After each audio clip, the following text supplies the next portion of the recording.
jamais vaincu, car celui qui vit en moi est plus grand. Je ne serai jamais vaincu. Je me lèverai, j'annoncerai celui qui vaincu la mort. Je me lèverai, je dirai qu'il est l'unique agneau de Dieu, car celui qui vit en moi est plus grand. Je ne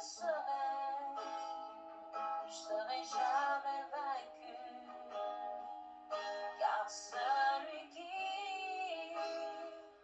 vit en moi est plus grand. Je ne serai jamais vaincu. Je me lèverai, je dirai qu'il est l'agneau qui ôte le péché. J'annoncerai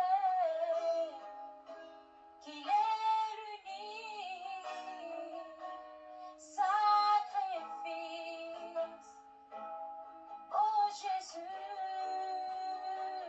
car celui qui vit en moi est plus grand. Je ne serai jamais vaincu, car celui qui est en moi est plus grand. Je ne serai jamais vaincu, car celui qui vit en moi est plus grand. Je ne serai jamais vaincu, car celui qui vit en moi est plus grand. Je ne serai jamais vaincu.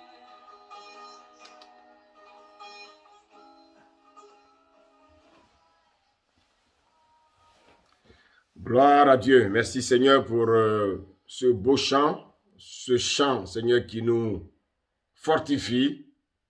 Seigneur, ce chant qui dit que tu es plus grand, celui qui est en nous est plus grand. Et Seigneur, nous sommes convaincus qu'aucun esprit démoniaque ne peut nous vaincre. Nous sommes convaincus que seul ton esprit, scellé à notre esprit, Seigneur, aujourd'hui, nous sommes victorieux de tout ce qui peut se passer sur cette terre. Seigneur, nous voulons ce soir encore nous confier à toi. Nous voulons nous remettre entre tes mains. Seigneur, nous étions hier à notre premier jour du séminaire. Le thème, est-ce qu'un chrétien peut être possédé par des esprits ou un esprit mauvais? Et Seigneur, tu as commencé. Et ce soir, Seigneur, tu vas encore nous aider à comprendre la profondeur, Seigneur, de ce thème. Que ton règne vienne et que ta volonté soit faite. Merci, Seigneur. Au nom de Jésus. Amen. Alors, donc, bien-aimés, nous avons compris hier qu'en fait, un chrétien, je veux dire quelqu'un qui est vraiment né de nouveau, ne peut pas être possédé par un esprit mauvais. Quelqu'un qui est né de nouveau, il ne peut pas être possédé par un esprit mauvais. Par contre, quelqu'un qui est né de nouveau, il peut être influencé par un mauvais esprit. Voici pourquoi, bien-aimé, il est important de comprendre ces vérités. La parole de Dieu nous dit dans Jean 8, 32, vous connaîtrez la vérité et la vérité vous rendra libre. Et c'est cette vérité, bien-aimé, que nous recherchons depuis que nous avons donné notre vie au Seigneur. Mais, par contre, une personne qui fréquente une assemblée, une personne qui fréquente un groupe de prière, une personne qui fréquente, bien aimé, une dénomination, une personne qui fréquente, bien aimé, une église, soi-disant, peut être possédée d'un mauvais esprit. Ce n'est pas parce que je fréquente une église, c'est pas parce que je fréquente, bien aimé, une dénomination que je suis né de nouveau. Comprenez bien le langage du Seigneur. Alors, bien aimé, donc, nous avons donné notre vie au Seigneur.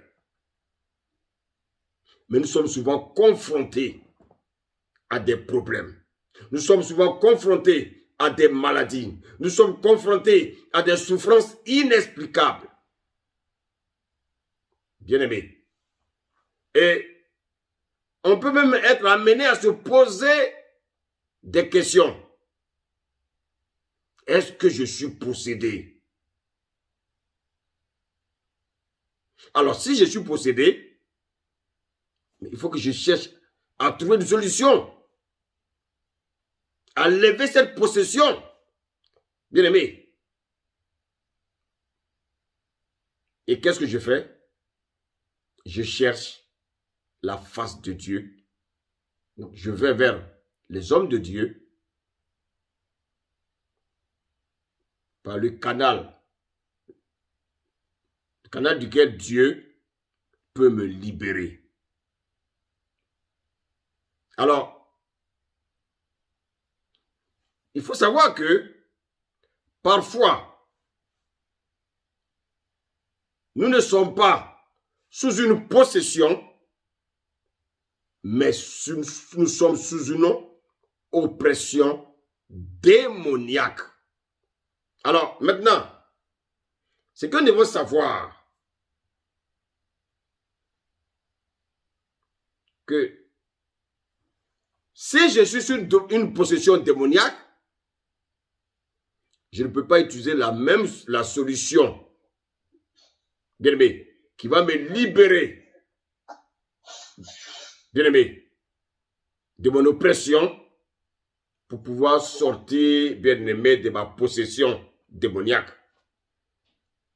Si je suis possédé d'un esprit mauvais, bien aimé, ce n'est pas la même solution pour quelqu'un, bien aimé, qui est sous influence démoniaque, c'est-à-dire quelqu'un qui est oppressé. Donc, les solutions de traitement de chaque situation sont différentes. Et ça, il faudrait que nous le comprenions, sinon, bien aimé, nous allons nous perdre. Alors, quand on est sous une possession démoniaque, la prière change.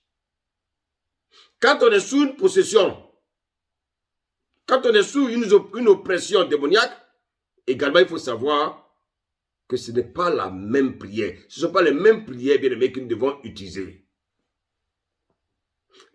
Les prières qu'on peut faire pour enrayer une oppression, les prières qu'on peut faire pour une personne oppressée ne sont pas les mêmes prières que nous devons faire pour une personne qui est possédée. Bien aimé, il est important que nous comprenions ces vérités. Donc, le combat qu'on va mener pour une personne oppressée n'est pas le même combat qu'on est censé mener pour une personne qui est possédée. Bien, mais ce sont ces vérités-là que nous devons savoir. Et c'est très important de les savoir. Maintenant, lorsque vous répétez, bien aimé, les mêmes pratiques, alors cela signifie que le diable est à l'intérieur d'une partie, soit de ton âme ou à l'intérieur, bien aimé, de ton corps. Ça, ce sont des vérités, bien aimé, qu'il faut savoir. Ah oui, parce que dans la possession démoniaque, le diable, c'est-à-dire le démon, est dans ton esprit humain. Dans l'oppression démoniaque, le diable ou le démon, qu'est-ce qu'il fait? Il t'oppresse. Mais bien aimé, mais cette oppression vient de l'extérieur. Pas dans ton esprit, mais cette oppression vient de l'extérieur.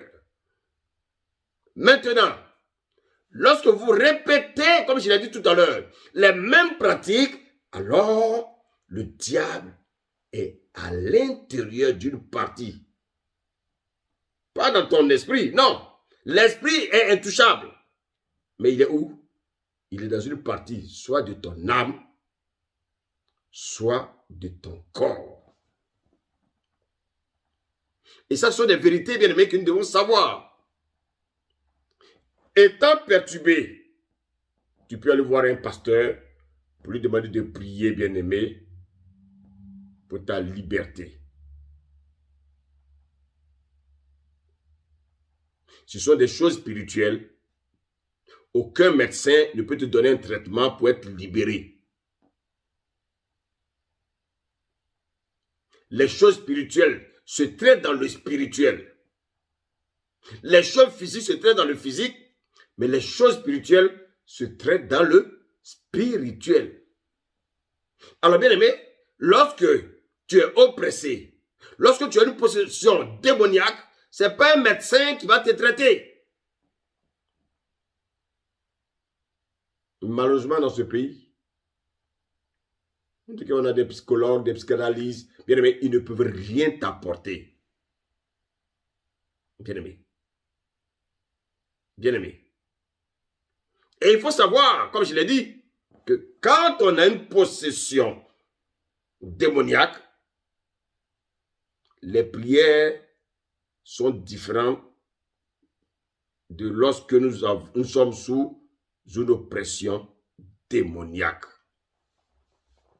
Ah oui, chrétiens, ce sont des vérités qu'il faut savoir. Ne nous laissons pas tromper par ce monde impie. Bien-aimé,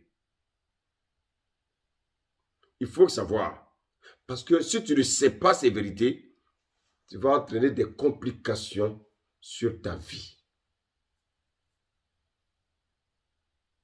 Et quand tu vas vers le pasteur, il faut que le pasteur ait le discernement de savoir de quoi tu souffres. Et je vous ai dit que lorsque quelqu'un a une possession démoniaque, une personne qui est possédée n'ira jamais voir un pasteur pour sa délivrance parce que cette personne est contrôlée par un esprit mauvais. Dites-moi, ton corps est la maison de l'esprit mauvais. Est-ce que vous croyez que l'esprit mauvais va vous conduire vers un pasteur pour être délogé? En général, ceux qui vont vers les pasteurs pour recevoir leur délivrance sont les personnes, bien aimées, qui sont sous une influence démoniaque, c'est-à-dire des personnes qui sont oppressées. Lorsque nous sommes sous une oppression démoniaque, on peut aller vers un pasteur pour rechercher notre délivrance. Mais lorsqu'on est possédé, bien aimé, on ne sait même pas ce qui se passe dans nos vies. Il faut une tierce personne pour voir les signes qui sont à l'intérieur de nous, pour voir les signes même qui sont à l'extérieur de nous et nous conduire vers un homme de Dieu, vers une personne, bien aimée, habilitée à nous apporter une délivrance. C'est pour ça que, bien aimé, lorsque vous parcourez la Bible, nous avons vu ça hier. La majeure partie des personnes qui sont possédées, ces personnes sont conduites vers qui? Ces personnes sont conduites vers Jésus. On amena des personnes démoniaques vers Jésus. On amena des personnes démoniaques vers Jésus. Pourquoi? Parce qu'une personne qui est possédée n'a pas toutes ses facultés. Il est contrôlé par un esprit mauvais. Il est contrôlé par un démon. Donc, le maître qui règne dans sa vie, c'est le démon. Bien-aimé. Et voici quoi, bien-aimé, nous, pasteurs, il faut avoir le discernement. Il ne faut pas prier pour prier. Il faut savoir de quoi la personne souffre. Ah oui, parce que si nous ne savons pas de quoi la personne souffre, nous allons passer à côté. Ah oui, il faut savoir le diagnostic. Mais ce diagnostic-là, c'est le Saint-Esprit qui peut te le révéler. Voici quoi, bien-aimé? Il faut être en communion avec le Saint-Esprit. Et je vous l'ai dit, vous ne verrez jamais une personne possédée aller chercher sa délivrance. Elle n'est pas maître d'elle-même. Elle est contrôlée par un autre esprit. Mais une personne qui est sous influence démoniaque, elle est consciente qu'elle est contrôlée, elle est influencée par un esprit. Ces personnes-là, elles cherchent à avoir sa délivrance. Bien-aimé. Parce qu'en général, quelqu'un qui est possédé, il pense qu'il est normal. Il n'est même pas conscient des actes qu'il pose. Il pense être normal. Par conséquent, il ne peut pas aller demander sa délivrance. Et c'est pour ça que, bien aimé, lorsque nous avons lu les passages hier, qu'on peut même relire, je vais lire par exemple Matthieu 8.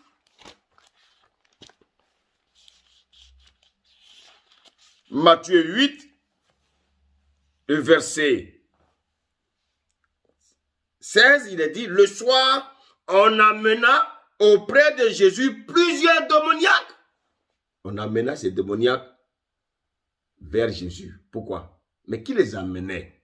C'est des personnes qui ont vu les signes. Bien-aimés, des personnes possédées, ils ont décidé de les amener vers Jésus. Les personnes elles-mêmes ne sont pas conscientes qu'elles sont possédées. Elles pensent qu'elles sont normales. Bien-aimés. Les possédés ne venaient pas d'eux-mêmes. Les possédés étaient conduits par d'autres personnes qui étaient normales. Bien-aimés. Bien-aimés. Aucun possédé ne peut aller chercher sa délivrance. Vous savez pourquoi? Parce que, bien-aimé, Satan n'est pas divisé. Bien-aimé. Si un démon vit en toi, cela signifie que ton corps lui appartient. Pourquoi veux-tu qu'il t'encourage à aller chercher ta délivrance? Mais parce que si tu vas chercher ta délivrance, mais il n'habitera plus en toi. Quand une personne est possédée, elle n'est plus maître d'elle-même. Elle est contrôlée. Mais une personne oppressée, bien-aimée, qu'est-ce qui se passe? Quand une personne est oppressée, elle est consciente, bien-aimée, qu'elle est sous influence démoniaque. Bien-aimé. Et vous savez, nous qui avons l'habitude de faire, bien-aimé, les délivrances, souvent même, les démons se moquent de nous.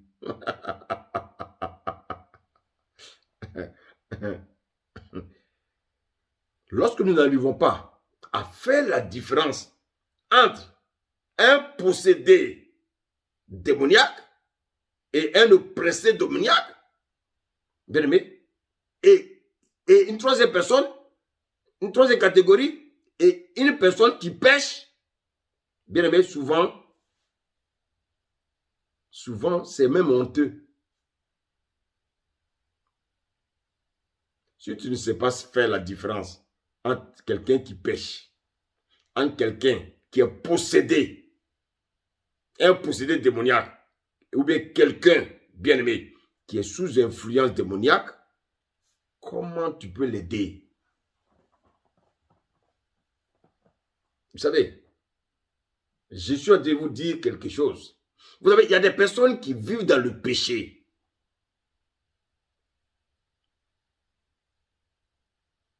Qui ont des conséquences dans leur vie, mais qui font la confusion. Oui. Et c'est pour ça que, bien aimé, si nous ne savons pas ces vérités, les démons vont se moquer de nous.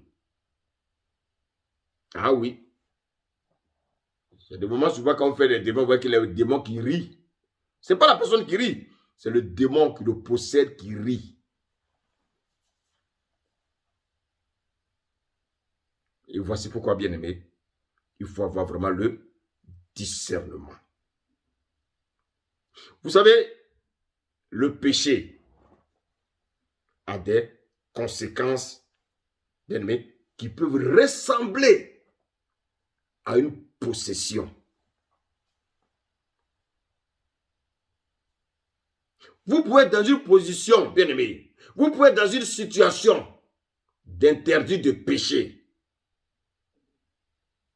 Et dans votre vie, il y a des choses qui se passent. Vous savez, vous pouvez avoir des manifestations qui sont liées à votre vie de péché. Oui. Et vous pensez être sous influence démoniaque. Non. Pourquoi souvent vous répétez les mêmes péchés? Pourquoi vous répétez, c'est-à-dire régulièrement, vous commettez les mêmes péchés? Et ça, les chrétiens mettent tout sur les démons.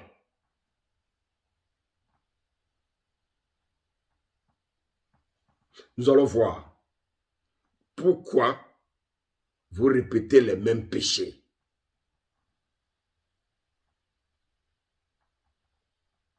Quand quelqu'un vit dans le péché, écoutez-moi bien frère, écoutez-moi pasteur, ayons le courage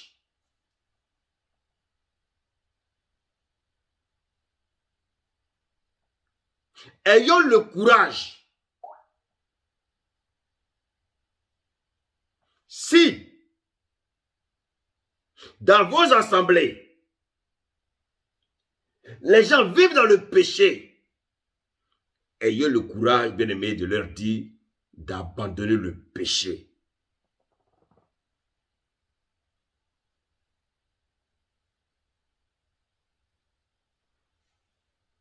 Si, dans vos assemblées, des personnes vivent dans le péché, bien-aimé,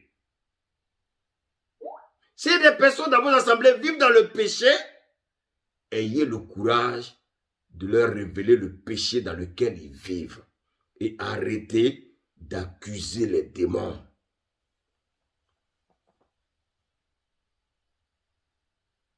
Vous savez, il faut être prudent en matière d'oppression. Il faut être prudent en matière de possession. Vous savez, souvent, nous cherchons le spectaculaire, alors que la solution est simple.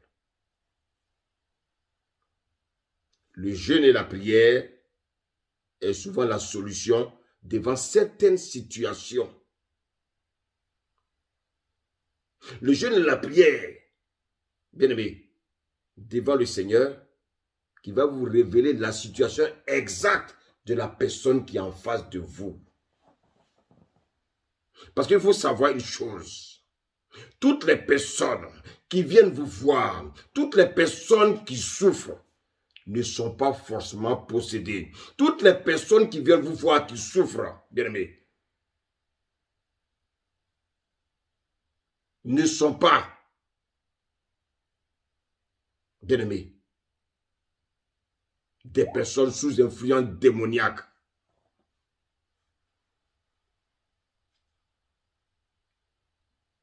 Écoutez-moi bien. J'ai dit, toutes les personnes qui souffrent ne sont pas forcément des personnes possédées. Toutes les personnes dans les assemblées qui souffrent ne sont pas forcément des personnes qui sont sous influence démoniaque. Il peut y avoir des manifestations spectaculaires qui ne sont pas forcément bien aimées, dues à la présence des démons dans la vie de ces personnes. Aujourd'hui, nous allons voir que, bien aimés, nos problèmes, nos maladies, nos souffrances, nos épreuves, nos difficultés ne sont pas tous sous le fait, bien aimé, d'une présence démoniaque dans notre vie. Chrétien, écoute-moi bien ce soir. Tes souffrances, tes maladies, tes épreuves, tes difficultés ne sont pas forcément dues à une présence démoniaque dans ta vie. En d'autres termes, vous pouvez être confronté à de nombreux problèmes, à des choses, bien aimées, qui se passent dans vos vies, qui ne sont pas liées à la présence des démons. Vous pouvez être confronté à de nombreux problèmes dans vos maisons, dans votre intérieur, des choses qui se passent dans votre vie. Des manifestations peuvent se passer, mais qui ne sont pas forcément dues à la présence de démons dans votre vie. En d'autres termes, vous n'allez pas voir des démons partout. Malheureusement, les gens voient les démons partout. Partout, les gens voient des démons. C'est trop facile. Chrétien, passer son temps à accuser les démons. Passer son temps à accuser le diable.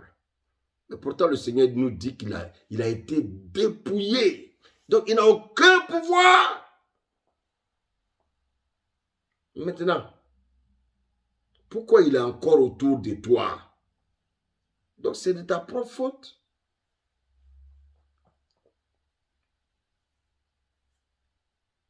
Bien-aimé, n'allez pas dire que parce que vous avez un problème, vous êtes forcément un possédé démoniaque.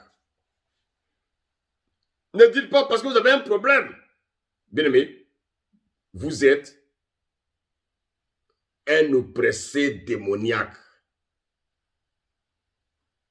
Vous savez, nous allons prendre des versets pour attester tout ce que je dis. Parce que c'est trop facile, bien-aimé, que chacun accuse les démons. Écoutez-moi bien. Le Seigneur dit qu'il les a dépouillés. À la croix, les démons ont été dépouillés. Ils n'ont aucun pouvoir. Comment se fait-il que dans la vie des chrétiens peuvent passer leur temps à accuser les démons? Mais le Seigneur va nous éclairer. Il y a un problème.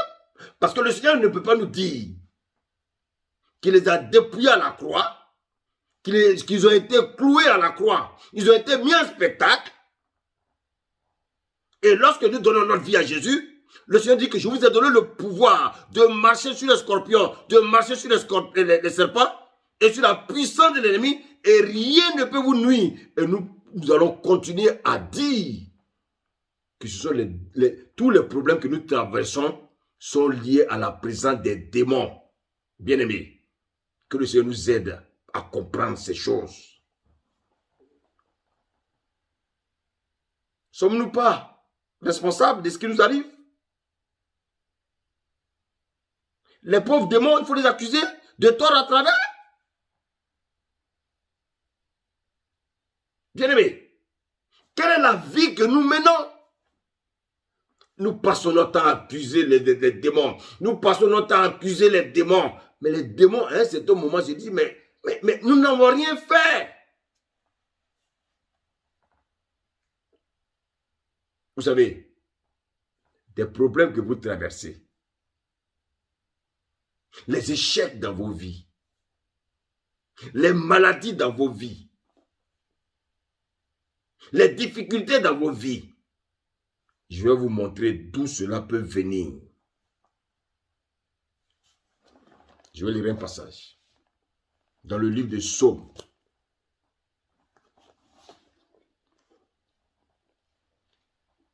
Psaume 42.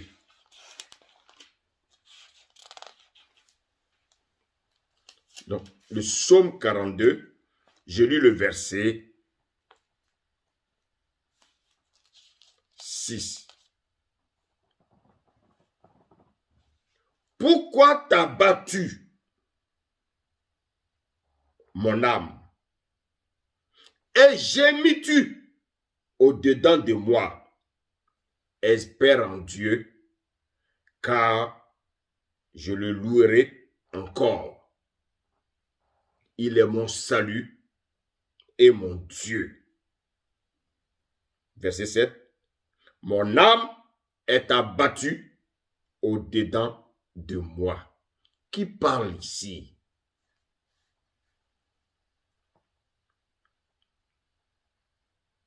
Qui parle ici?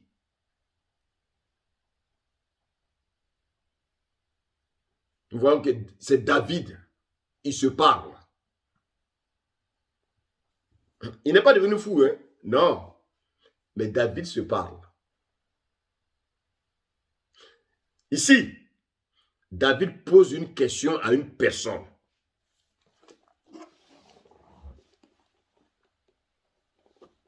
David est en train de poser une question ici à une personne.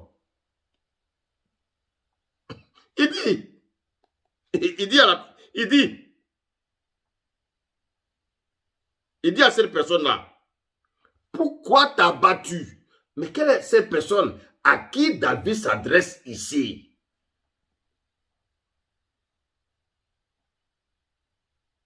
David parle à son âme. Cette personne-là, à qui David s'adresse, c'est son âme. Notre personnalité est dans notre âme. David parle à son âme. Qu'est-ce que David dit à son âme? Il dit à son âme, pourquoi t'as battu au-dedans de moi? David parle à son âme. Il dit à son âme,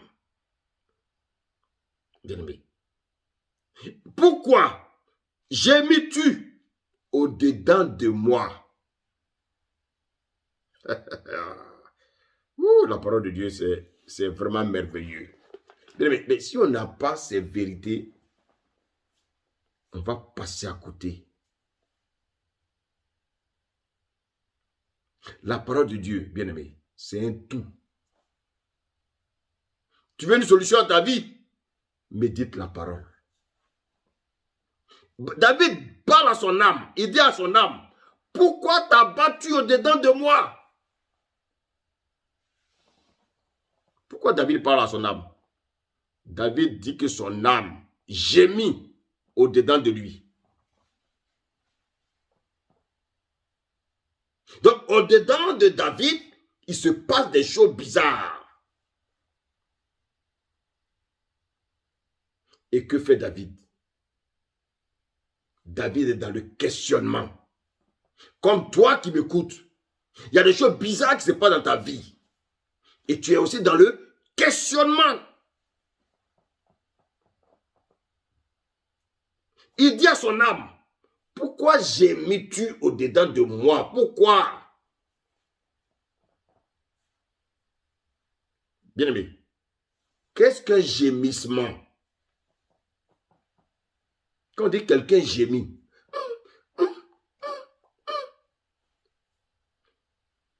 c'est une voix douce qui explique une souffrance. C'est une voix douce qui explique une douleur.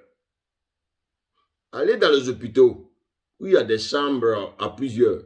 Vous allez voir qu'il y en a qui arrivent à dormir, il y en a qui n'arrivent pas à dormir. Parce que, bien aimé, ils gémissent toute la nuit.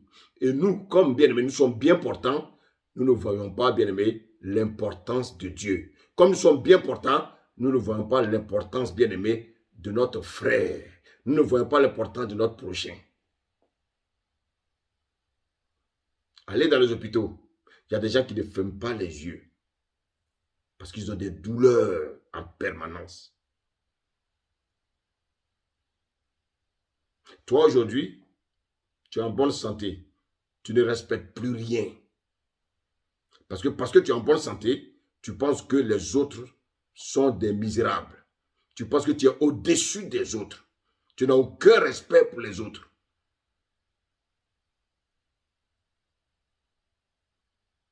Je vais te dire ce soir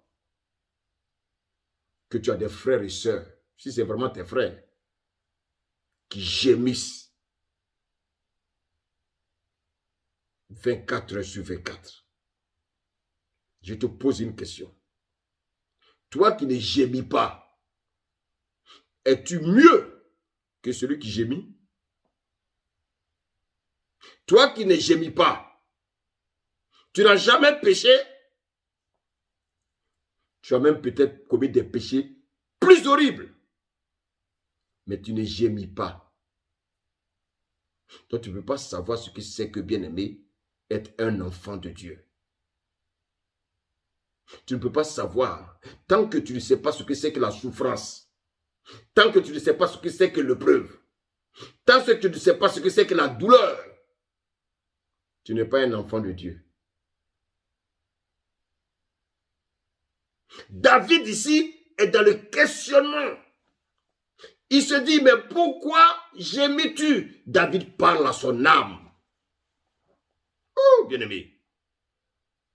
Un gémissement, c'est une voix douce qui explique une douleur. C'est une voix douce qui explique une souffrance. C'est une voix douce qui explique une épreuve. Bien-aimé, qu'est-ce que tu comprends ce soir? Le Seigneur est en train de te parler. Il parle à ton cœur. Dans la vie de David, il y a une manifestation. David entend une voix à l'intérieur de lui. Il y a une voix que David entend. Il entend la voix de son âme. Comme s'il y a quelqu'un qui parle à l'intérieur de David. Il y a quelqu'un qui parle à l'intérieur de David. David souffre. David voit quelque chose d'anormal parler dans sa vie. Il voit quelque chose d'anormal parler à l'intérieur de lui. Il voit quelque chose d'anormal, bien-aimé. Et David gémit. Bien-aimé, il dit, mon âme est abattue au-dedans de moi. Il dit à son âme, mais pourquoi gémis-tu au-dedans de moi? Vous savez, quand vous n'avez jamais vu un problème, vous ne pouvez pas savoir la valeur, bien aimé, de la douleur de quelqu'un.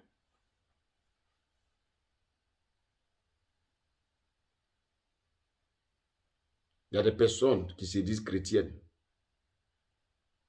qui ont rencontré Jésus, qui vivent dans la sanctification, mais qui gémissent jour et nuit. Et toi, tu vis dans le péché. Comme tu ne gémis pas, tu continues à vivre dans le péché.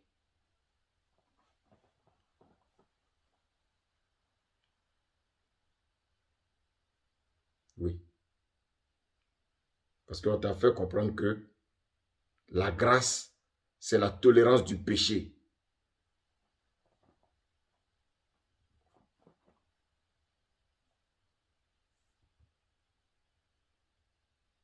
David se questionne, il ne comprend pas ce qui se passe dans sa vie.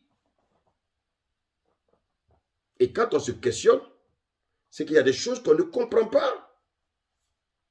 Si on comprenait certaines choses, on n'allait pas se questionner. David pose la question à son âme. Il dit, mais mon âme, pourquoi gémis-tu au-dedans de moi? Le moi est mis ici pour qui? Notre esprit. Ton moi, c'est ton esprit.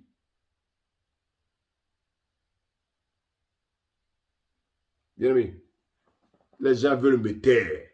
Les gens ne veulent pas que je prêche l'évangile. Je suis attaqué du tort à travers. On m'attaque, mais je prêcherai l'évangile, frère. L'évangile qui va transformer la vie des gens. Pas l'évangile bonbon. Pas l'évangile qui va dire les gens seront bénis. Les gens vont courir de gauche à droite. Tu auras une voiture. Tu auras un mariage. Bien aimé, tout ça, ce sont des choses éphémères. Mais bien aimé, l'évangile dont les gens ont besoin aujourd'hui d'entendre, c'est l'évangile, bien aimé, qui va permettre à leur âme de respirer la restauration.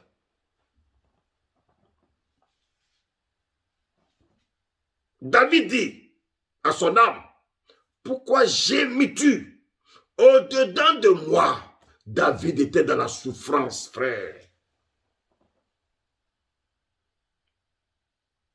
David avait-il des démons?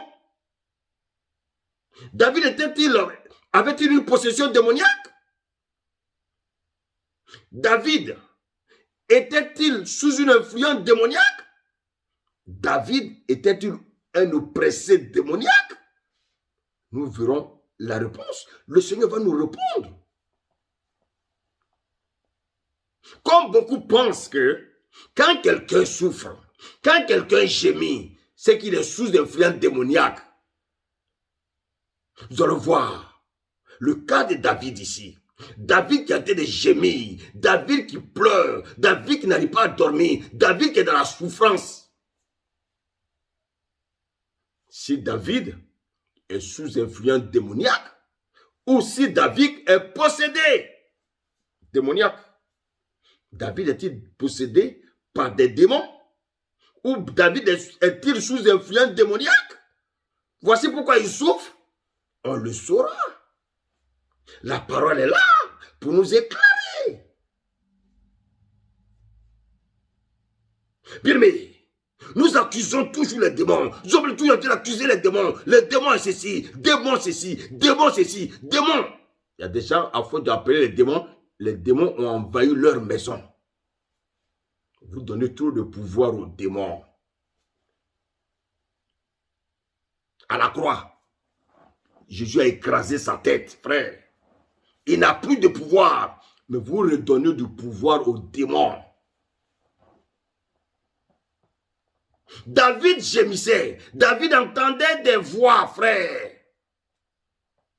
Entendre une voix, c'est un signe, bien aimé, d'un possédé démoniaque. Entendre des voix, c'est aussi un signe de quelqu'un qui est sous influence démoniaque. Mais est-ce que David était un oppressé démoniaque ou David, bien aimé, était un possédé démoniaque? David entend une voix. Lorsqu'on est sensible, ou bien aimé, aux choses de l'esprit, d'une manière générale, on peut entendre son âme qui parle. Il y a des gens qui disent, j'entends des voix, j'entends des voix, j'entends des voix, j'entends des voix. Bien aimé, on peut entendre des voix. Ce n'est pas parce que tu entends des voix. Ce n'est pas parce que tu entends des voix. Ce n'est pas parce que tu entends des voix que tu es un possédé démoniaque. Ce n'est pas parce que tu entends des voix que tu es un oppressé démoniaque. Pourquoi tu entends des voix? David entend des voix à l'intérieur de lui. David est-il possédé démoniaque? David est-il sous influence démoniaque? David est-il oppressé démoniaque? Bien-aimé, qui parle à l'intérieur de David? David entend son âme lui parler. Bien-aimé, voyons un autre exemple. Prenons le livre d'Exode. Merci Saint-Esprit. Exode 3. Je lis la parole de Dieu. Exode 3, verset 7. La Bible nous dit ici, l'Éternel dit, j'ai vu la souffrance de mon peuple qui est en Égypte, et j'ai entendu les cris que lui font pousser ses oppresseurs, car je connais ses douleurs. Waouh! Dieu dit ici qu'il a vu la souffrance de son peuple qui est en Égypte, et j'ai entendu les cris qui lui font pousser ses oppresseurs, car je connais ses douleurs. Dieu dit qu'il connaît les douleurs de ses enfants. Est-ce qu'ici, on va dire qu'Israël était possédé démoniaque? Est-ce qu'ici, on peut dire qu'Israël était, bien aimé, oppressé démoniaque? Est-ce qu'ils étaient sous influence démoniaque? Bien-aimé, ça c'est la question qu'on peut se poser. Est-ce qu'Israël était possédé démoniaque ici? Mais on nous dit aussi que David aussi, bien-aimé, souffrait à l'intérieur de lui. Donc de la même manière, Israël souffrait à l'intérieur de lui. L'âme d'Israël criait à Dieu. Leur âme était en train de crier à Dieu. De même, l'âme de David ici est en train de crier à Dieu. Bien-aimé, écoutez. My God, my God, my God, my God. Écoutez la parole de Dieu. Écoutez la vérité. Vous connaîtrez la vérité vous rendra libre. My God, écoutez la parole.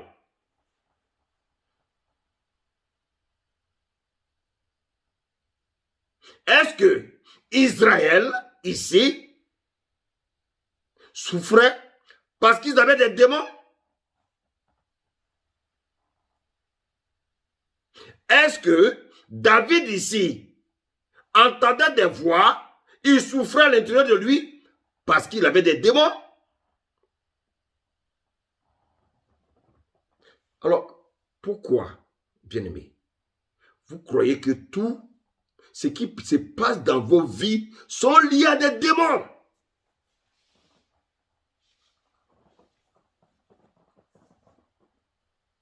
Est-ce qu'on doit dire ici que le peuple d'Israël en Égypte souffrait, bien-aimé, dans son âme parce qu'ils avaient des démons?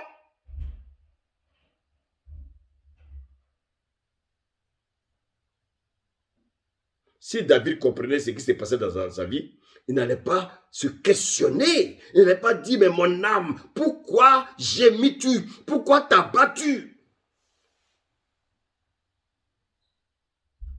Oui, bien-aimé. Vous savez, le corps humain est un mystère. On ne comprend pas toujours ce qui se passe dans notre corps. David dit qu'il ne comprend pas. David est dans le questionnement. Il dit, pourquoi tu as battu au-dedans de moi? On ne peut pas tout comprendre, frère. Ne mettons pas tout sur le dos des démons. Quand on ne comprend pas, n'allons pas chercher, bien-aimé, une délivrance tant qu'on n'a pas, bien aimé, le diagnostic. Ne cherchez pas des envoûtements tant que vous ne savez pas ce qui se passe dans vos vies. Vous savez, parce qu'à force de rechercher, bien aimé, une délivrance,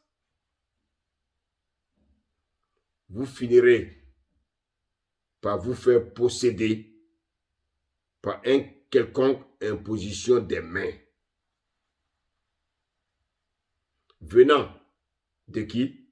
D'un soi-disant prophète qui est venu de l'Inde, d'un soi-disant prophète qui est venu d'un pays X, d'un soi-disant prophète, bien-aimé, qui est venu d'un pays Y, d'un soi-disant prophète qui est venu du Bénin, d'un soi-disant prophète qui est venu de la Chine, d'un soi-disant prophète qui est venu, bien-aimé, de je ne sais où. Il y a des gens qui se laissent imposer les mains par tout le monde. Qui t'a dit que tu es possédé démoniaque? Qui t'a dit que tu es sous influence démoniaque? Et tu laisses n'importe qui t'imposer les mains.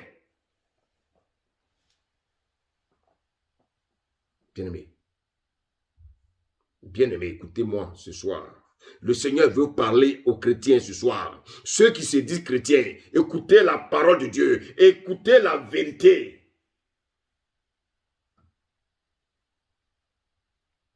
Et quand ce dernier va t'imposer les mains, bien aimé, tu auras ce qu'on appelle une véritable, bien aimé, possession démoniaque.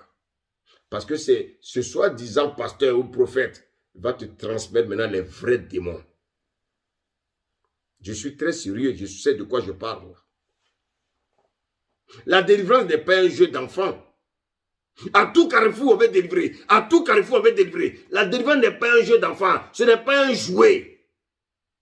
Il est question des démons. Qui sont les démons? Est-ce que les démons sont des enfants de cœur? Non. Ce sont des personnes réelles, mais qui sont nuisibles. Des personnes méchantes. Des personnes destructrices, bien-aimés. Ce sont, bien-aimés, des gens qui sont déchus. Il ne faut pas jouer avec eux. Il ne faut pas jouer avec eux. Bien-aimés, attention.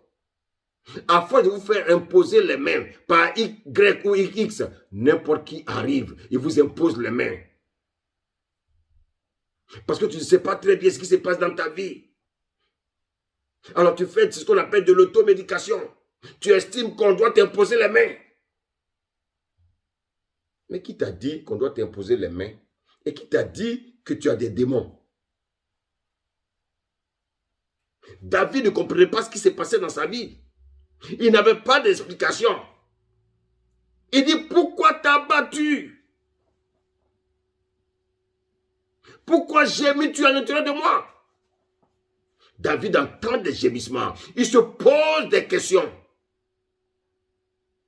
David se pose des questions. Mais est-ce que, parce que David ne comprenait pas, cela veut dire, bien aimé, que sa souffrance est d'origine diabolique? David dit, mon âme, j'ai mis au-dedans de moi. Il y a quelqu'un qui murmure dans la vie de David. David est-il devenu fou? Mais non. Et qu'est-ce qui se passe dans la vie de David?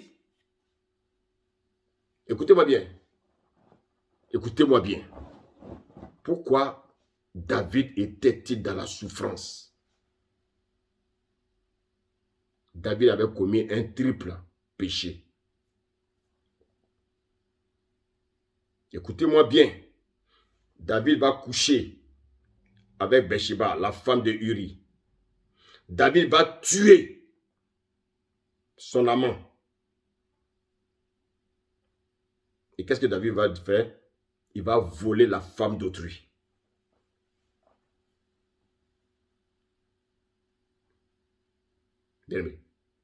Ces péchés-là vont créer un dysfonctionnement au niveau de l'âme de David.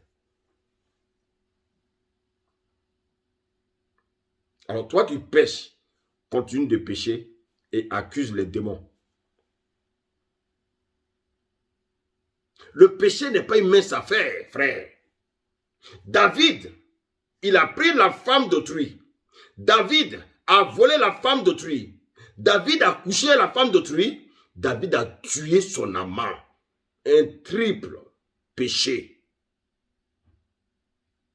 Et ces péchés vont créer un dysfonctionnement au niveau de l'âme de David. La vie de David est totalement déréglée. Toi qui pêches,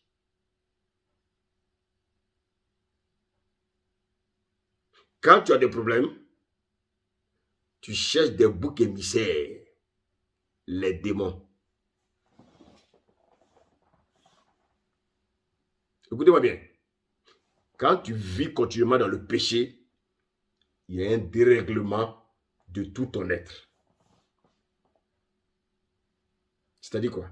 Un dérèglement au niveau de ton esprit, de ton âme et de ton corps. Il va se passer des manifestations palpables dans ta vie. Tu as péché. Donc, qu'as-tu besoin? Quand quelqu'un pêche, est-ce qu'on a besoin, bien-aimé, de faire une prière de délivrance pour cette personne? L'Église, vous avez changé, bien-aimé, la parole de Dieu. Vous avez changé la parole de Dieu au profit de vos traditions. Vous avez changé la parole de Dieu à votre profit. Depuis quand on peut délivrer quelqu'un qui pêche? Depuis quand on peut chasser des démons chez quelqu'un qui pêche? David a péché. Son âme était troublée à cause des péchés qu'il a commis. Frère, écoutez-moi bien ce soir. Je pense que ce Seigneur va nous tous nous libérer ce soir. Souvent, on fait des prières qui n'aboutissent pas à cause du faux diagnostic. Bien-aimé, quand tu as péché, qu'as-tu besoin?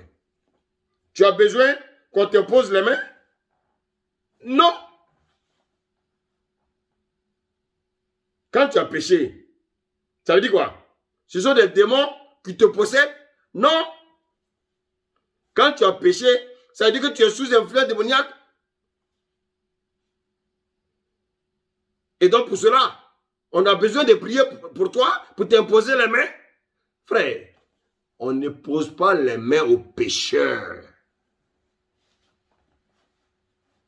Écoutez, suivez, moi j'aime la parole et je m'appuie sur la parole, bien-aimé, pour prêcher. Écoutez, quand on pêche, on a besoin de quoi? De confesser son péché et de se repentir. Une repentance sincère. Si tu ne fais pas cette repentance, quelque chose de grave va t'arriver. C'est tout.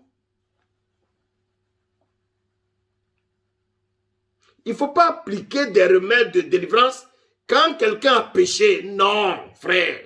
Restons bibliques.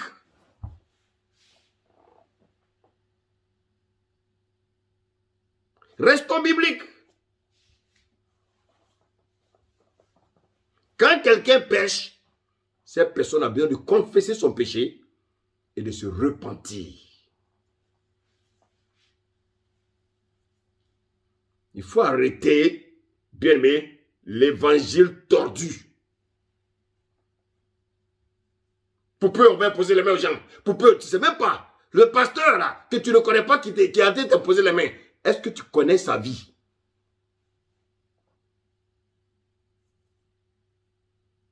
Quand quelqu'un pêche, il doit, bien aimé, se repentir. On dit, repentez-vous et convertissez-vous. Mais un terme au péché. Et pas mal de problèmes dans ta vie vont se régler. C'est trop facile de mettre tout sous le dos des démons. Oui, les démons, oui, les démons, oui, les démons. Frère, il y a des interdits. Si tu désobéis, tu auras des défaites.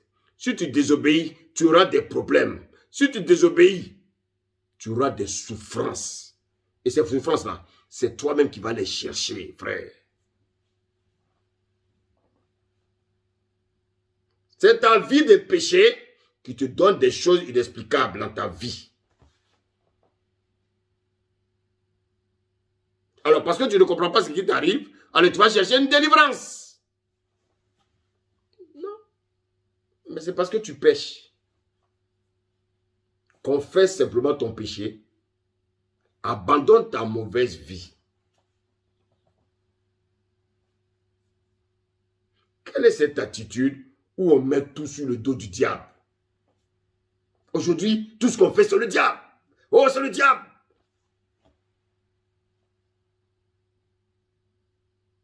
Tu ne peux pas prétendre avoir de problème alors que tu vis dans le péché. Frère, écoute-moi ce matin. Écoute-moi ce soir. Si tu vis dans le péché, tu auras des problèmes. Tu auras des manifestations. Mais ça ne veut pas dire que ce sont les démons.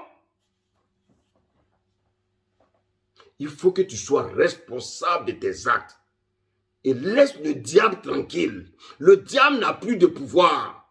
Tu cherches une délivrance alors que tu vis dans le péché. Non, ce n'est pas le médicament qu'il faut. Ce n'est pas le traitement qu'il faut. Quand tu vis, bien aimé, dans le péché, il y a un autre traitement. On appelle ça la repentance, frère.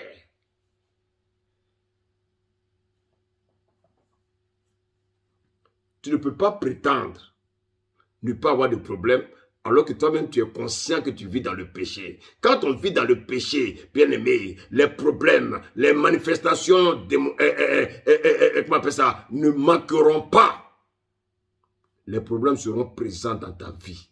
De grâce, quand tu pêches,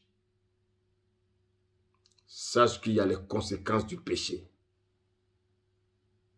Tu auras des problèmes. Écoutez-moi, frère, vous n'aimez pas la vérité.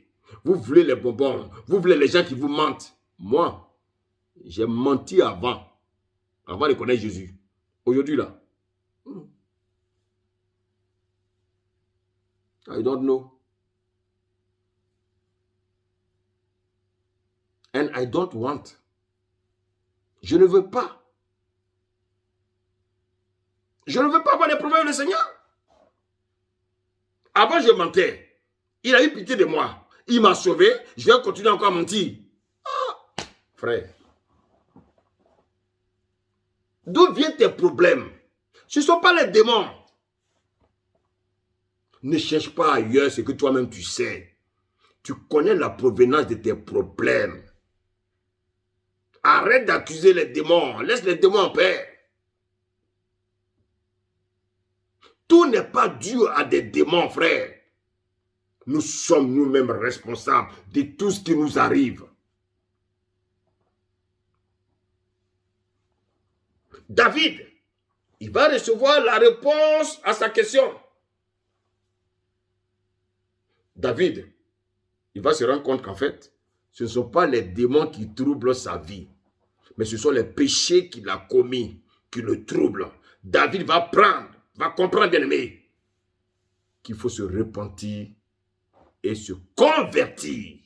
Bien aimé, quand David a compris le secret, regardez bien ce qu'il nous dit, Psaume 51.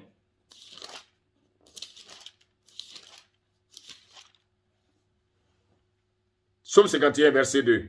Lorsque Nathan le prophète vint à lui, auprès que David fut allé vers Beersheba, Dieu, ô Dieu, aie pitié de moi dans ta bonté, selon ta grande miséricorde, efface mes transgressions, lave-moi complètement de mon iniquité et purifie-moi de mon péché, car je reconnais mes transgressions et mon péché est constamment devant moi. Pourquoi David était troublé? Pourquoi son âme gémissait? Parce que le péché de David était constamment devant lui. Pourquoi tu as des problèmes? Pourquoi, bien aimé, tu gémis? Tu gémis parce que tes péchés sont constamment devant toi. Tu vois tes péchés tous les jours. Tu n'arrives pas à dormir. Tu es troublé par les péchés que tu vois. C'est la même chose qui est arrivée à David. David dit, je reconnais mes transgressions. Toi, tu pêches, est-ce que tu reconnais tes péchés? Tu continues à pécher. Est-ce que tu es conscient que tu es un pécheur patenté? David dit que mon péché est constamment devant moi. Il dit, Seigneur, j'ai péché contre toi seul et j'ai fait ce qui est mal à tes yeux, en sorte que tu seras juste dans ta sentence, sans reproche dans ton jugement. Voici, je suis né dans l'iniquité et ma mère m'a conçu dans le péché. Mais tu veux que la vérité soit au fond du cœur. Fais donc pénétrer la sagesse au-dedans de moi. Purifie-moi avec l'hysope et je serai pur. Lave-moi, je serai plus blanc que la neige. Annonce-moi l'allégresse et la joie, bien-aimé. Les eaux que tu as brisées se réjouiront. Détourne ton regard de mes péchés et efface toutes mes transgressions. Maintenant, regardez bien ce que David va dire au verset 12. Il dit, oh Dieu, crée en moi un cœur pur. On venait de le lire. Crée en moi un cœur pur. Renouvelle en moi un esprit bien disposé. Le renouvellement, bien-aimé, de notre esprit. La nouvelle naissance. Quelqu'un qui est né de nouveau, bien-aimé, il est une nouvelle créature. Les choses anciennes, c'est-à-dire le péché qu'il pratiquait, il ne le pratique plus. Mais il y a des gens qui disent qu'ils sont nés de nouveau, ils continuent à pratiquer le péché et ils ont des problèmes, ils accusent les démons. Ah, Saint-Esprit, merci de nous éclairer ce soir. David a compris. Est-ce que David avait des démons? Non. Mais qu'est-ce qui troublait David? Ce sont ses péchés.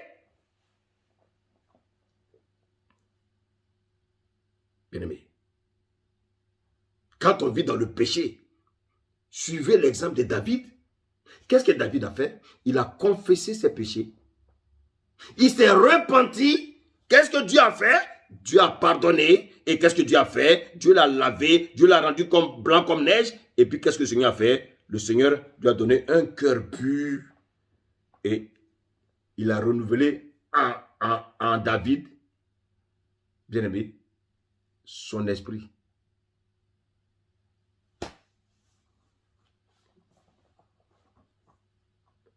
Bien-aimé,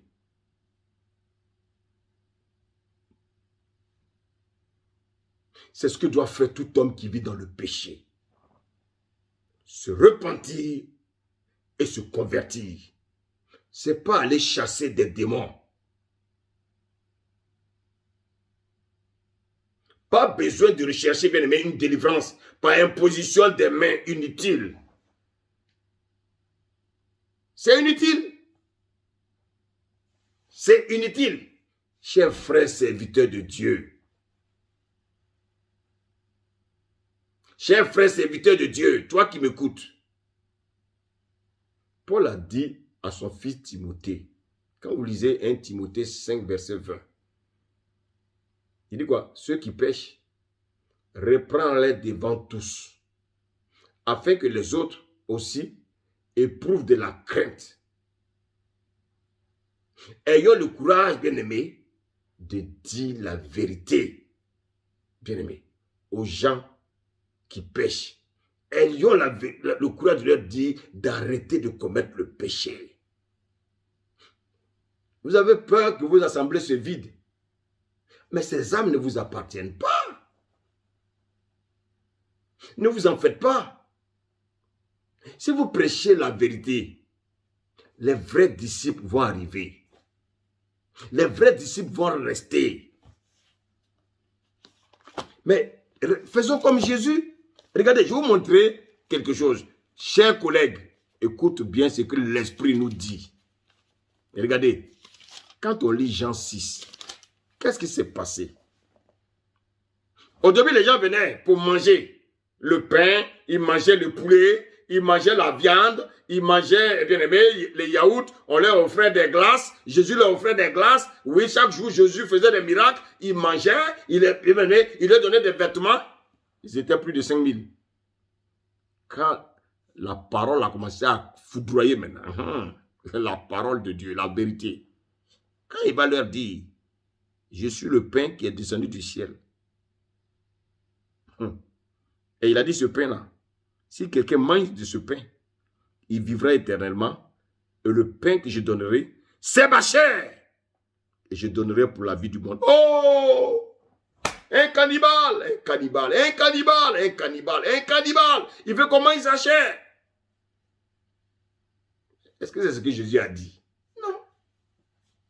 Pasteur, quand tu vas commencer à dénoncer le péché, quand tu vas commencer à prêcher la vérité, tu vas connaître les vrais chrétiens là, qui sont dans ton assemblée. Et bien aimé, voici maintenant ceux qui mangeaient les poulets là, les cuisses de poulet là. Quand ça a commencé, la parole a commencé à être maintenant la parole.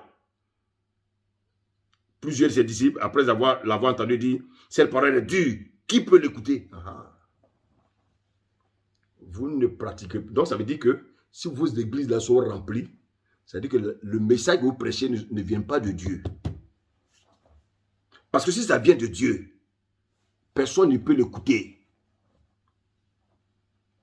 Oh, pasteur, si ton message que tu prêches vient de Dieu, personne ne peut l'écouter et rester. Et regardez mais ce qu'il dit.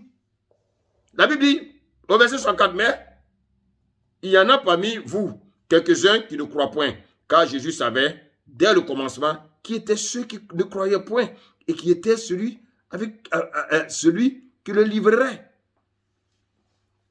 Quand les gens viennent dans nos assemblées là, le Seigneur connaît qui est bon, qui n'est pas bon, qui vient pour manger les cuisses de poulet et qui vient pour chercher le Seigneur en esprit et en vérité. Il les connaît. Mais vous voulez mélanger tout le monde. Vous voulez en même temps avoir les sorciers parmi vous. Vous voulez avoir tout parmi vous pour dire dehors, j'étais un homme des membres. Frère, le Seigneur ne nous a pas demandé d'avoir des membres.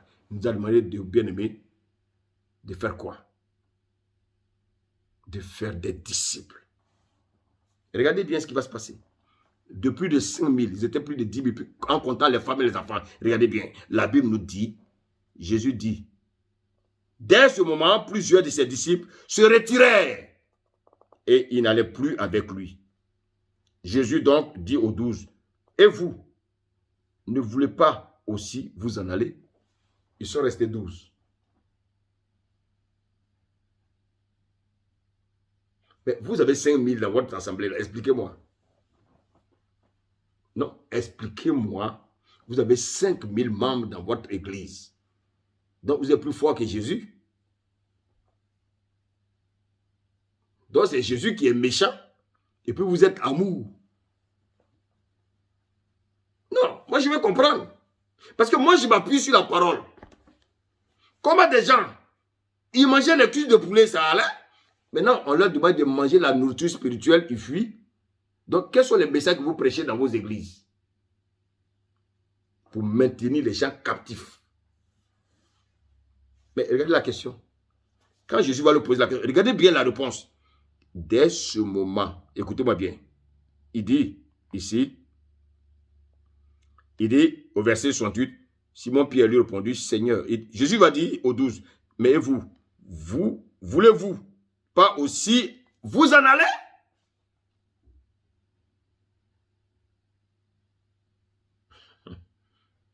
Regardez la réponse de quelqu'un qui est spirituel. Il dit, Seigneur, mais à qui irions-nous?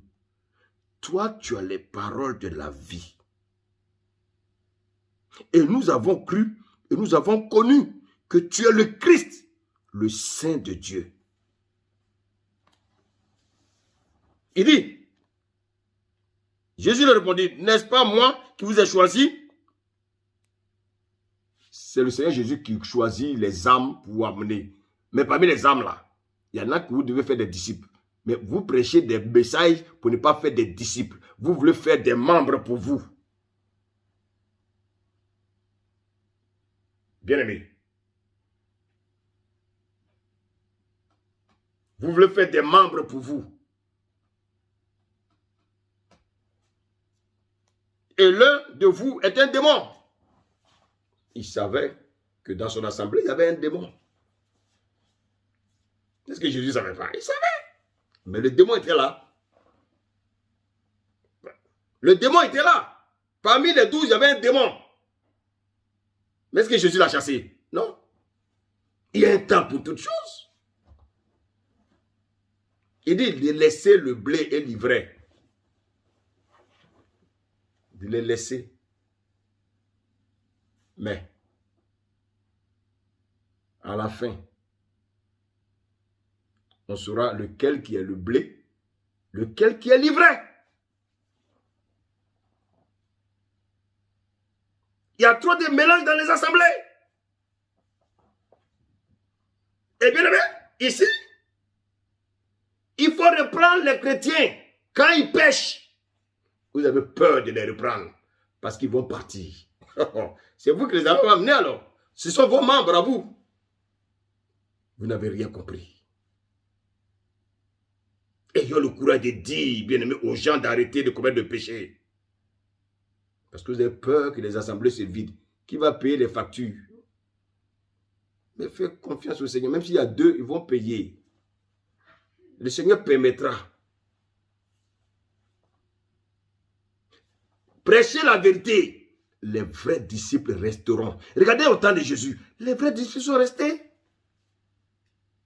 Vous voulez dire aux yeux du monde que oui, j'ai 1000 membres dans ma église. Voici votre problème. Mais vous aurez des comptes à rendre au Seigneur. Quand on lit 1 Timothée 5, verset 22, il dit quoi? N'impose pas les mains à personne avec précipitation et ne participe pas au péché d'autrui. Toi-même, conserve-toi pur. Cher pasteur, écoutons ces conseils du Seigneur. Ne vous précipitez pas. Les gens vivent dans le péché, vous leur posez les mains. Non, ne te précipite pas. Suivons l'exemple du maître. Voyons ensemble quelque chose. Quand Jean-Baptiste a commencé son ministère, quel était son message? Quand on lit Matthieu 3:2, la Bible dit quoi? Qu'est-ce que la Bible dit? Jean-Baptiste, quand il prêchait, la Bible dit, il disait, repentez-vous, car le royaume des cieux est proche. Lorsque Jésus a commencé son ministère, que nous dit Matthieu 4, verset 17? Dès ce moment, Jésus commença à prêcher. Et qu'est-ce que Jésus va dire? Repentez-vous, car le royaume des cieux est proche. Donc, ni Jean-Baptiste, ni Jésus n'ont cherché à déceler d'abord des démons. Ils n'ont pas imposé les mains d'abord aux gens. La première chose qu'ils ont faite, ils ont demandé aux gens d'abandonner leur péché. Ils ont demandé aux gens d'abandonner leur péché. Donc nous aussi, disons aux gens d'abandonner leur péché.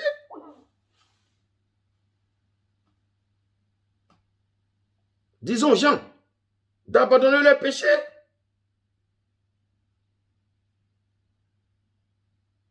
La première des choses, c'est de ne pas savoir si les gens sont possédés.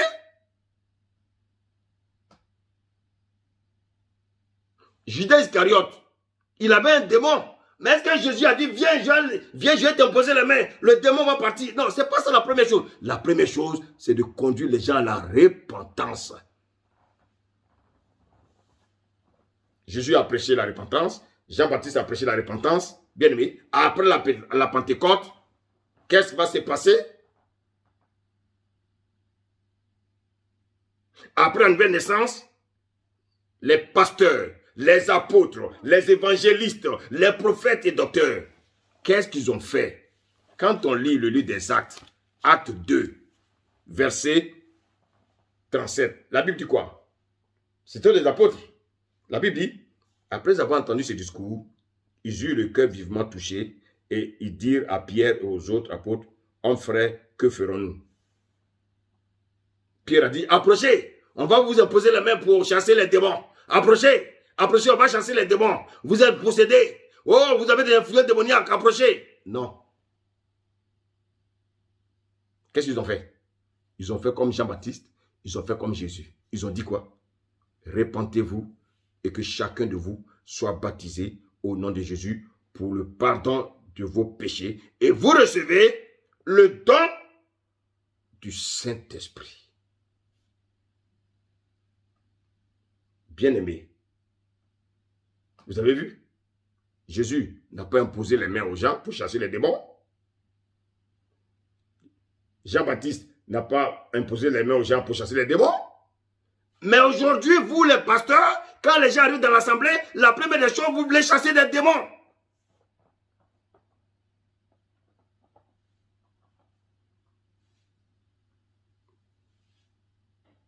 Bien-aimé.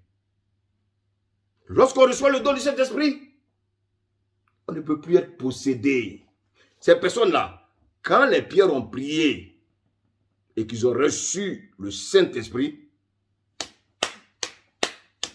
la Bible dit quoi? L'Esprit de Dieu est venu sceller l'esprit de ces personnes-là. Ils sont devenus un. Ces personnes n'avaient plus de démons. Maintenant, dans leur marche, s'ils ne sont pas corrects dans leur marche, ils auront des influences démoniaques.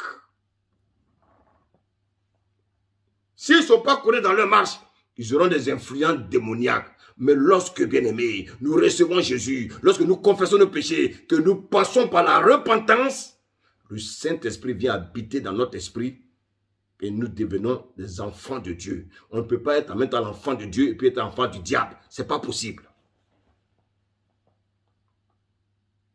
La repentance, c'est une puissance spirituelle, frère. Donc, chrétiens, pasteurs, arrêtons de tourner autour du pot avec des théologies philosophiques et prêchons l'essentiel, la repentance. Que les gens abandonnent leur mauvaise manière de vivre, abandonnent le péché et d'arrêter, bien-aimés, d'accuser les démons. Bien-aimés, quand le Seigneur a envoyé l'évangéliste Philippe, il était encore diacre. Bien-aimé, il n'était pas encore truc, il était encore diacre. Qu'est-ce qui s'est passé? Quand Pierre a rencontré l'unique Éthiopien, est-ce qu'il a dit, oh, tu es rempli de démons, oh, tu suis influent démoniaque, oh, tu dois être possédé, viens, je vais t'imposer les mains. Non. Il lui a annoncé, bien-aimé, la bonne nouvelle. Et cette bonne nouvelle qu'il a poussé à se repentir. Quand il a accepté la repentance, bien-aimé, la Bible dit quoi? Il a été baptisé au nom de Jésus. Voici ce que le Seigneur nous demande. Le Seigneur ne demande pas, bien-aimé, d'imposer les mains en désordre. Lorsque Paul a été consacré apôtre, qu'est-ce que Acte 26, 20 nous dit?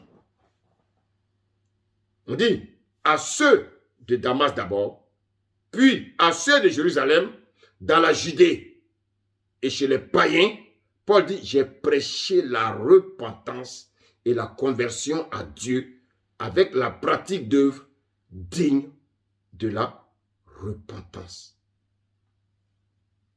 Voici ce que nous devons faire.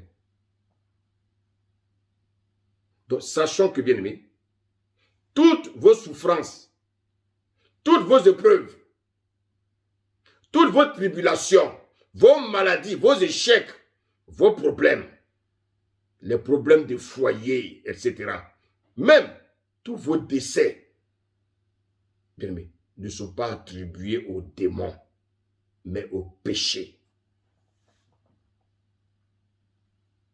Le péché. David a connu la souffrance. Il a connu des oppressions, bien-aimés. Il a connu des tribulations. David, a connu même la mort de son fils. Pourquoi? Parce qu'il avait des démons? Non. Parce qu'il a péché. Donc nos problèmes en général sont liés au péché, non aux démons. David n'était pas possédé, bien-aimé, par des démons. Lorsqu'il entendait des voix à l'intérieur de lui, mais David était tourmenté. Et pourquoi il était tourmenté? À cause des péchés qu'il a commis. David a commis le péché sexuel. Il a commis un meurtre. Il a volé la femme d'autrui. David a connu des problèmes terribles. La question que je vais te poser, mais et toi? Tu n'as peut-être pas commis le péché sexuel. Tu n'as peut-être pas commis, bien-aimé, le meurtre. Tu n'as peut-être pas volé. Mais sache que quelle que soit la nature de ton péché, la nature de tes péchés, ce péché peut te pousser à gémir. Tes péchés commis peuvent être là et être à la base de tes souffrances. Arrêtons de donner du pouvoir à Satan. Chrétiens, sachez une chose. Satan ne peut pas être utile, bien-aimé. Satan ne peut pas être à la base de nos problèmes. Aucun démon ne peut être à la base de nos problèmes. La seule cause de nos problèmes, ce sont nos vies de péché. 1 Corinthiens 15, 56 dit quoi? L'aiguillon de la mort, c'est le péché. Et la puissance du péché, c'est la mort. Donc, comme le diable sait qu'on ne peut plus pécher, qu'est-ce qu'il fait? Il sait qu'il ne peut plus nous posséder quand on devient chrétien. Qu'est-ce qu'il fait? Il va maintenant utiliser notre chair.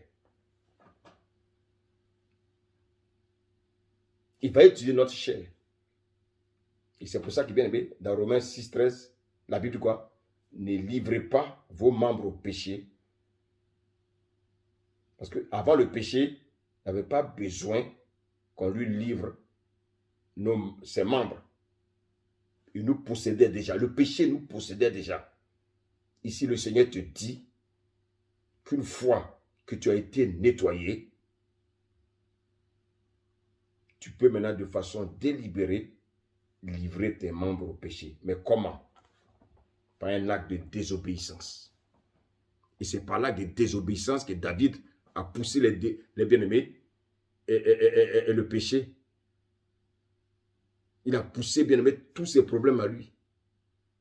Ne livrez pas vos membres au péché comme des instruments d'iniquité, mais donnez-vous vous-même à Dieu comme étant vivant, bien-aimé, de mort que vous étiez.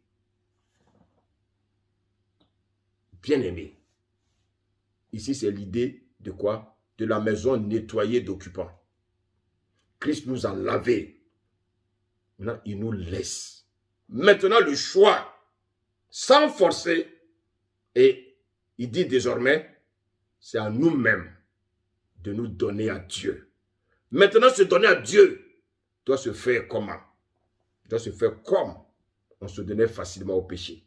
Avant, je me donnais facilement au péché. Christ m'a racheté. Mon nouveau maître s'appelle Christ. Je suis maintenant l'esclave de Christ. Comment je peux encore devenir l'esclave du péché? Bien-aimé. Comment je peux être encore esclave du péché alors que j'ai un nouveau maître? Nul ne peut avoir deux maîtres. La Bible dit, comme étant vivant, la vie que nous menons n'est pas quelque chose de ponctuel. De la même manière, on vit par Dieu. Toujours également, on doit se donner à Dieu. Et il dit, offrez à Dieu vos membres comme des instruments de justice. Donc, bien aimé, nos membres doivent être offerts à Dieu. Maintenant, si nos membres sont offerts à Dieu, Dieu en fera des instruments de justice. Ce n'est pas que, bien aimé, nous allons changer nos membres en instruments de justice. C'est Dieu qui va le faire. Mais tout ce qu'il nous demande, c'est de lui offrir nos membres. Le seul acte que nous devons poser, c'est de lui offrir nos membres. Et quand vous lisez par exemple Romains 6, 14, la Bible dit quoi? Car le péché n'aura point de pouvoir sur vous. Qu'est-ce que ça veut dire? Que si je donne mes membres à Dieu, le péché ne peut plus avoir de pouvoir. Le péché n'aura pas de pouvoir sur vous, puisque vous n'êtes plus sous la loi, mais sous la grâce. C'est quoi la loi? La loi me dit quoi? Fais tout par toi-même. La grâce, c'est quoi? Christ a accompli. Maintenant, il te transforme, bien-aimé, pour que tu sois capable de faire la force qu'il a mise en nous. bien-aimé. Maintenant, est-ce que nous allons continuer à pécher? Comment le diable maintenant nous fait pécher? Comme il sait que maintenant, il n'a plus de pouvoir sur nous, maintenant qu'est-ce qu'il va faire? Il va utiliser la chair maintenant. La convoitise. Et chaque fois qu'on convoite, bien-aimé, la convoitise, on convoite. Et à force de convoiter, qu'est-ce que la Bible nous dit dans le livre de Jacques? Et c'est par là que je vais terminer.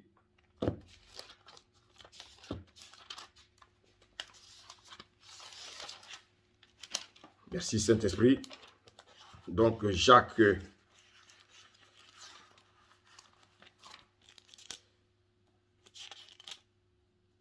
1, verset 13, la Bible dit que personne, lorsqu'il est tenté, ne dise c'est Dieu qui me tente. Car Dieu ne peut être tenté par le mal et il ne tente lui-même personne. Mais chacun est tenté quand il est attiré et amorcé par sa propre convoitise. Voici comment le diable, voici comment les démons maintenant viennent. C'est-à-dire, ils viennent, ils nous poussent dans la convoitise des yeux, des oreilles, de tout ce qui est charnel. Et à force donc bien de convoiter, puis la convoitise, laisse qu'elle a conçu. Elle a conçu où? Dans mon âme. Enfante le péché. Comment je pêche? En posant des actes maintenant. Et le péché étant consommé, produit la mort. Et bien aimé, donc vous comprenez que aujourd'hui,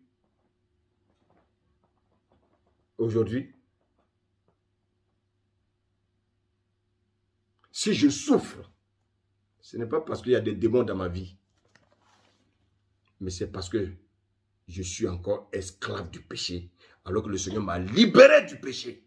Moi-même, je décide encore de redevenir esclave du péché. Donc vous voyez que on peut souffrir parce qu'on est possédé démoniaque. Ça, c'est ceux-là qui ne connaissent pas Christ. On peut souffrir parce qu'on est sous influence démoniaque. Ça, ce sont même les chrétiens. Mais je peux aussi souffrir parce que je continue à pratiquer le péché. Je peux, bien aimé, avoir des échecs parce que je continue à pratiquer le péché. Donc, vous voyez que tous nos problèmes ne sont pas liés aux démons, mais les problèmes sont liés au péché que nous pratiquons. Seigneur, nous te bénissons ce soir et nous te rendons toute la gloire pour ce message. Père, tu nous as éclairés et tu nous as fait comprendre, Père, que certes, on peut être possédé démoniaque. On peut être, Seigneur, oppressé démoniaque.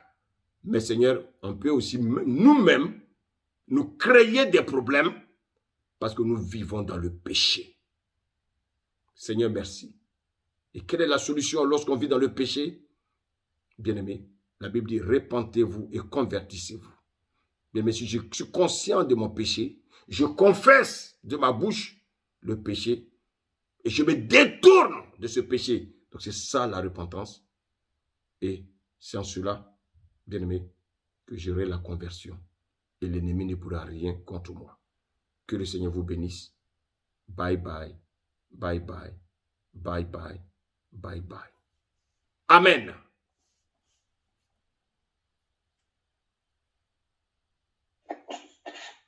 Amen.